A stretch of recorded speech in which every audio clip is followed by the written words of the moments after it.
सुमन काकी, क्या मुझे आपके यहाँ काम मिल जाएगा? मेरे पास काम तो है राधा, तुम्हें सबके घर जाकर दूध देकर आना होगा, जिसके मैं तुम्हें हर किलो दूध पर 20 रुपए ही ऊपर दूंगी। बेटी, मैं तुम्हारी इतनी ही मदद कर सकती हूँ। कोई बात नहीं काकी, आपने मेरी इतनी मदद की, मेरे लिए इतना ही काफी है। थोड़ी देर बाद राधा अपने घर वापस आ जाती है। राधा अपनी बीमार माँ से कहती है, माँ आपने दवाई ली? हाँ बेटी, मैंने दवाई ले ली है। माँ, कल से मुझे काम पर जाना है और सबके घर पर दूध देकर आना है। चलो अच्छा हुआ, तुम्हें कोई काम तो मिल गया। राधा अपनी छोटी बहन और अपनी माँ के साथ रहती थी। वो लोग बहुत गरीब थे। उसके पिता के जाने के बाद माँ अनीता की तबीयत खराब रहने लगती है, जिससे सारी जिम्मेदारी अब राधा के ऊपर आ गई थी। जिस वजह से राधा ने बहुत जगह काम ढूंढने की कोशिश की, लेकिन उसे कहीं काम नहीं मिलता। फिर उसके घर के पास ही सुमन नाम की एक बूढ़ी औरत रहती थी। वो गाय का दूध बेचती थी, जहाँ राधा को काम मिल जाता है। और अगले दिन से ही राधा घर का काम खत्म करके दूध बेचने के लिए निकल जाती है और ग्राहकों के घर में जा जाकर दूध देकर आती है। तभी उसे देखकर एक औरत स्वादिष्ट पनीर बनाया है, मैं तो उंगलियां ही चाटती रह गई। अरे ध्यान से, कहीं पनीर के चक्कर में तुम अपनी उंगलियां ही मत खा जाना। फिर अगले दिन बहुत सारा पनीर बच जाता है और राधा रसोई में बैठी सोचती है, इस पनीर का मैं क्या बनाऊं? तभी राधा के दिमाग में एक आइडिया आता है। हाँ, मैं इसके पनीर सैंडविच बनाऊंगी। उसके बाद राधा सैंडविच बनाती है और सबको देती है। अरे बेटी, ये पनीर सैंडविच तो तुमने बहुत ही बढ़िया बनाया है। सच में दीदी, मैं तो अब बस हर रोज पनीर सैंडविच ही खाऊंगी। ऐसे कुछ दिन गुजर जाते हैं। एक दिन उसकी माँ कहती है, बेटी मेरी दवाई खत्म हो गई है। ठीक है माँ, मैं आज शाम को आते टाइम आपकी दवाई ले आऊंगी। फिर राधा काम पर चली जाती है और शाम को आते वक्त मेडिकल स्टोर पर जाती है। तभी दुकानदार कहता है, देखो राधा, अभी तुमने पिछला हिसाब भी नहीं किया, इसीलिए मैं तुम्हें और उधार नहीं दे सकता। भैया मेरी माँ की तबीयत बहुत खराब है, आप इस बार मेरी मदद कर दीजिए, मैं बहुत जल्दी आपका सारा हिसाब कर दूंगी। राधा के ऐसा कहने पर स्टोर वाला उसको दवाई दे देता है और वो दवाई। अरे राधा तुम? जी भाभी, मैं सुमन काकी के यहाँ काम करने लगी हूँ। ये तो अच्छी बात है, लेकिन तुम्हें कहीं और भी तो काम मिल सकता था। तुम बहुत ही अच्छा खाना बनाती हो, तो तुम खाना बनाकर भी तो अपना काम कर सकती हो। लेकिन भाभी, उसके लिए तो काफी ज्यादा पैसे की जरूरत होगी।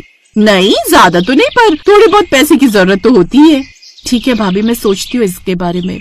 उसके बाद राधा वहाँ से सबके घर दूध देने के लिए चली तो जाती है, लेकिन उसके दिमाग से पूरे रास्ते उस औरत की बात नहीं निकलती। ऐसे ही कई दिन बीत जाते हैं। फिर एक दिन सुमन कहती है, राधा बेटी, फिर से 3 किलो दूध खराब हो गया।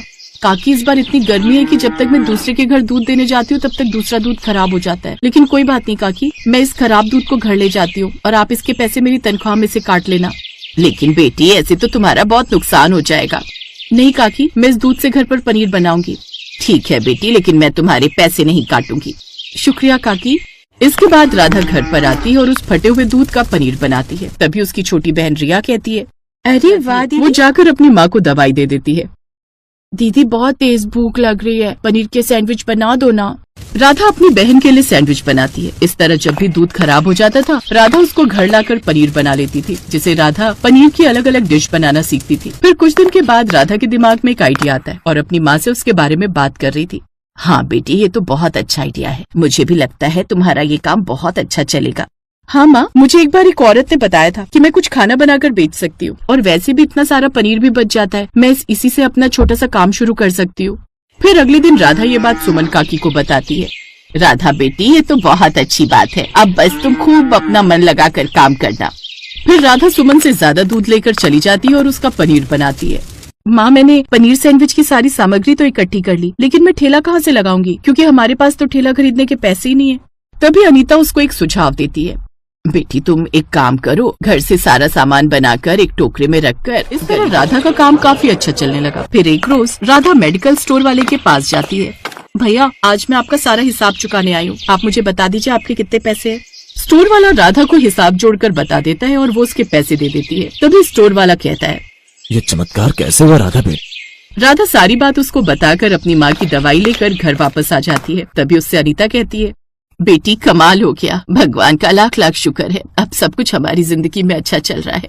हाँ माँ, इसमें सुमन काकी ने भी हमारी बहुत मदद की है। फिर शाम को राधा सुमन के पास जाती है। काकी, लीजिए आपके पनीर के पैसे। मैं तुमसे कोई पैसे नहीं लूंगी बेटी।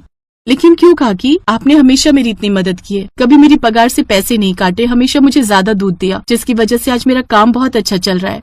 कोई बात नहीं बेटी, मैं तुम्हारे बुरे वक्त में काम आ सकी, यही मेरे लिए बहुत बड़ी बात है। इस तरह राधा हर रोज सुमन के घर से दूध उठाकर ग्राहकों को बेचने जाया करती थी, पर अब वो उससे पैसे नहीं लेती थी और फिर शाम को वो अपने पनीर सैंडविच बनाकर बेचा करती थी और उसका काम अब बहुत अच्छा चल रहा था, जिस वजह से राधा अपनी माँ का भी इलाज अच्छे से करवा रही थी और अपनी बहन रिया का भी एडमिशन एक अच्छे स्कूल में करा देती है। अब उनको खाने के लिए नहीं सोचना पड़ता था और पैसों को लेकर न ही अब उनके जीवन में कोई समस्या आती है, जिससे उनका जीवन अब खुशी खुशी हो। अगले दिन से राधा दूध के साथ पनीर सैंडविच भी बनाकर टोकरे में रख कर ले जाती है, फिर उन्हें गली गली में जाकर बेचने लगती है। लेकिन शुरू में तो कोई भी उसके सैंडविच नहीं लेता था, क्योंकि वो घर से बनाकर लाने में ठंडे हो जाते थे। फिर उसने फ्री में लोगों को सैंडविच खिलाना शुरू कर दिया था। जब लोगों ने फ्री के लालच में वो सैंडविच खाए तो उसके ठंडे पनीर सैंडविच भी लोगों को अच्छे लगते थे। इस तरह अब सब राधा से सैंडविच खरीदने लगते हैं। ऐसे कुछ दिन गुजर जाते हैं और राधा कुछ पैसे जोड़कर एक ठेला खरीद लेती है, जिस पर गर्मा गर्म सैंडविच बेचने लगती है। सैंडविच ले लो, सैंडविच, गरम गरम पनीर वाले सैंडविच, वो भी ताजा ताजा सैंडविच। राधा की आवाज सुनकर उसके पास एक ग्राहक आता है। बहन जी, एक पनीर सैंडविच देना। जब वो ग्राहक को सैंडविच बनाकर देती है, उसको खाकर वो राधा के सैंडविच की बहुत तारीफ करता है। बहन जी, ये तो बहुत ही स्वादिष्ट है, सच में इसको खाकर तो मजा आ गया। ऐसे धीरे धीरे राधा के पनीर सैंडविच हर जगह मशहूर हो जाते हैं और लोगों को उसके हाथ के बने सैंडविच बहुत पसंद आते हैं, जिस वजह से उसके पास लोगों की भीड़ लग जाती है।